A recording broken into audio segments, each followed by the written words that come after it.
Staff selection கமிஷனுடைய 2025-26க்கான ஒரு annual planar வந்து இப்போது வந்து விட்டுருக்காங்க.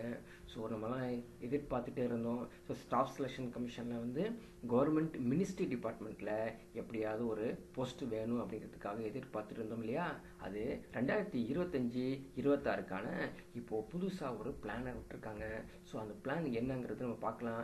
பாருங்கள், அந்த எக்ஸாமினேஷன் டயர் ஃபேஸு எப்போ அட்வர்டைஸ்மெண்ட் விடுவாங்க, அதுக்கப்புறம் க்ளோசிங் டேட்டு எப்போ இருக்கும், டேட் ஆஃப் எக்ஸாமினேஷன்ஸ் எப்போ இருக்கும் அப்படிங்கிறத நம்ம பார்க்க போகிறோம். ஃபஸ்ட்டில் பாருங்கள், இந்த கம்பைன்டு கிராஜுவேட் லெவல் எக்ஸாமினேஷன் அப்படின்னு சொல்கிறோம் இல்லைங்களா.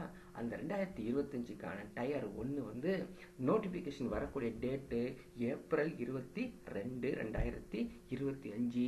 எக்ஸாம் டேட் பாருங்களேன், ஜூன் ஜூலையில் கொடுத்துருக்கனால நம்ம வந்து பிளான் பண்ணிக்கணும். ஸோ அடுத்த ஒரு எக்ஸாம் பார்த்தீங்கன்னா டெல்லி போலீஸ்ன்னு சொல்லக்கூடிய சப் இன்ஸ்பெக்டர் போலீஸு, அதுக்கப்புறம் அந்த சென்ட்ரல் ஆர்மடு போலீஸ் ஃபோர்ஸ் எக்ஸாமினேஷன்ஸ்க்கு வந்து அனௌன்ஸ் பண்ணியிருக்காங்க. இது டேட் ஆஃப் அட்வர்டைஸ்மெண்ட் பார்த்தீங்கன்னா 16 மே 2025 இருக்குது. ஸோ ஜூலை ஆகஸ்ட்டில் இந்த எக்ஸாம் 2025 நடக்க போகுது. அதே போல் மூணாவது பார்த்தீங்கன்னா combined higher secondary level examinations.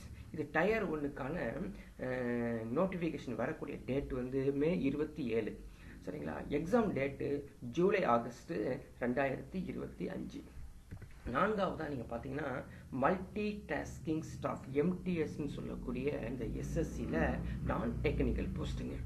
So இந்த போஸ்ட் வந்து பார்த்தீங்கன்னா செப்டம்பர் அக்டோபர் 2025 நடக்குது. ஸோ 26 ஜூனில் வந்து இந்த நோட்டிஃபிகேஷன் வரப்போகுதுங்க.